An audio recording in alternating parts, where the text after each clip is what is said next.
Okay, now I've been sitting here having this conversation with myself, okay? All right, so when poverty is in question, people like to say, in order for there to be a top, there must be a bottom, right? That is the explanation for poverty, right? That is why people can walk past a freezing homeless man, right? And feel nothing. Now, also, you can say, how do I know that man is homeless for real? How do I know that this man is not a billionaire, if not, millionaire? Because he learned to fend on the sympathy, feed off of the sympathy of others. So he pretends to be a homeless man. Now, listen, but wait, listen.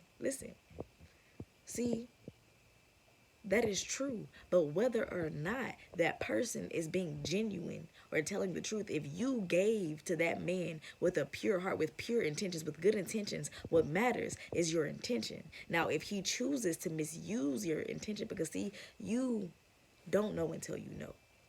So, does that mean that you should change? Do you remain a good person or do you become a bad person? Do you become or do you allow yourself to be a good person? Or do you allow yourself to be bad? Yes. But see, he's bad. But when I'm so I got ahead of myself. So when asked, am I bad? I say he's bad or she's bad. But number one, what is bad? That is subjective because there's really no such thing as good or bad. There's no such thing as positive or negative. That's just how we understand things, right? It's just our perception of it that is just understanding, but it's not truly standing. Anyway, okay. Teach a man how to fish and he eats for how long?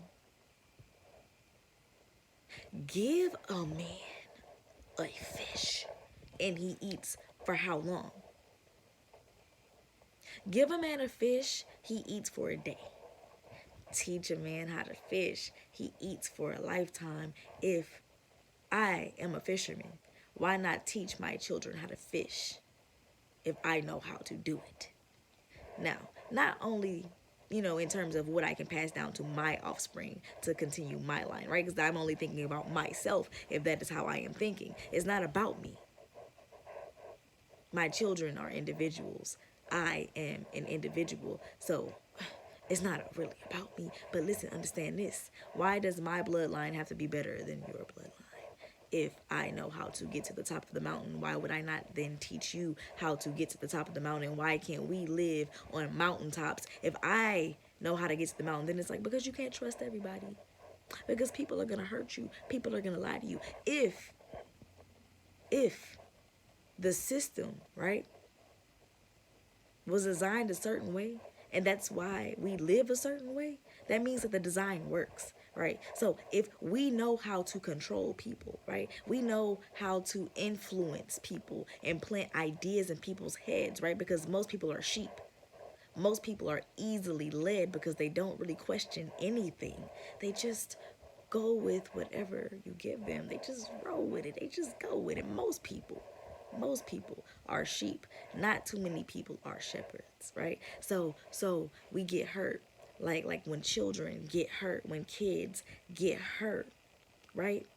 And then they want to lash out, they want to respond. They want to lash out. They want to respond. They get hit. They want to hit back. You know what I mean? You took my toy. I'm going to take yours. You took my lunch money. You know what I'm saying? That's how most kids are, right? They want to retaliate. They want to get revenge. They want to get even. Or they want to beat that person, right? It's about being better than. But why do I have to be better than? See, are you going to have to punish some people? Yes. But what is punishment? What should that look like? Right? What is the most effective way to punish someone? And why, if even, is violence necessary? Okay, anyway. Anyway.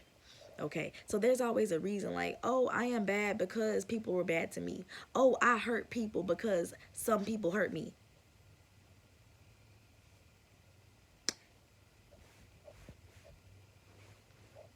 So everyone can tell you how they've been hurt, right? We all got a story. We've all been hurt at some point. That is being human, right? Being hurt is being human. Now listen, listen, listen. Oh my goodness. People get hurt and they stop being good. And then they justify their decision to stop being good, right? Good as we understand it, right? Now, I've made so many connections. The mountaintop, the fisherman. Um, I feel like there was another one, but I'm just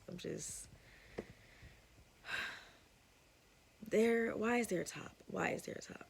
Everyone will say, like, in order for there to be a top, there has to be a bottom. When you ask them why is there a bottom, right?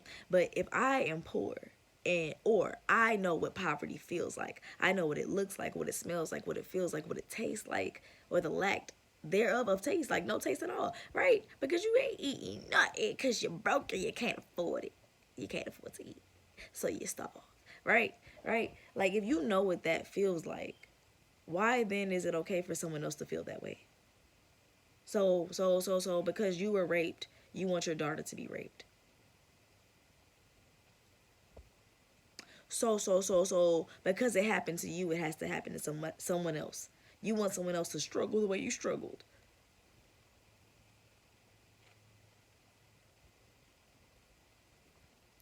Why does life have to be about struggling? If humans are the most intelligent species, then why don't we act like it? If our planet is dying and we know this, and we know of simpler ways to live, right? Why is our planet still dying? Why are we not trying to change the way we live? Because we're selfish.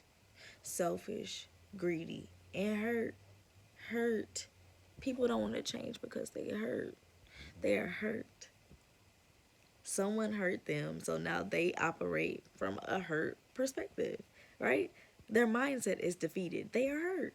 So now every decision that they make is coming from this place of pain, of being betrayed, of being lied to, being used and taken advantage of, taken advantage of, taken advantage of. There you go, taken advantage of. There you go. They're just tired of being hurt, so they don't become strong. They just hurt people. Because a strong person won't hurt you. Listen, listen, listen. There are people that are incredibly strong that know they can hurt you. They can kill you with their bare hands, but they won't touch you, even though they really want to sometimes. They won't touch you because they know they can hurt you. So why then, if you know you can hurt somebody, do you choose to hurt them?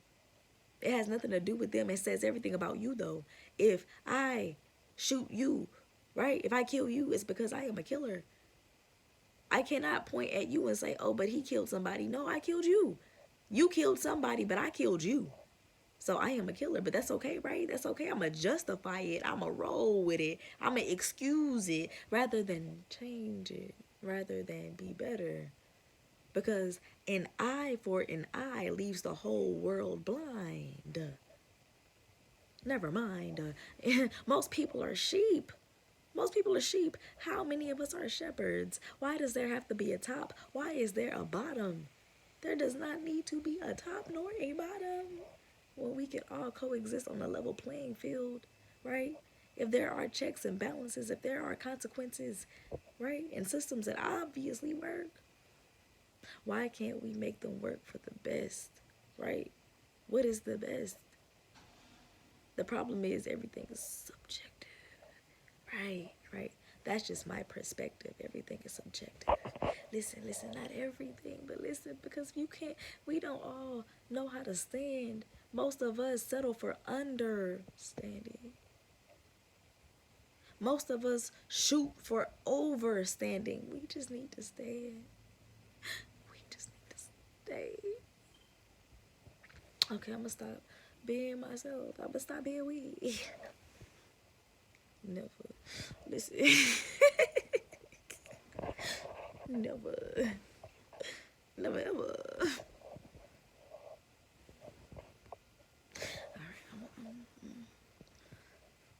People are selfish. People are greedy. People are hurt. People are confused. People are misguided. People are misled. People are something. An eye for an eye leaves the whole world blind. Yet I was still, you know. I know how to fish, but I won't teach you because fuck you. You can walk past a freezing homeless man. You can walk past an obviously starving child and feel nothing because you're selfish. That's not right. But hey, that's my perspective. Everything is subjective.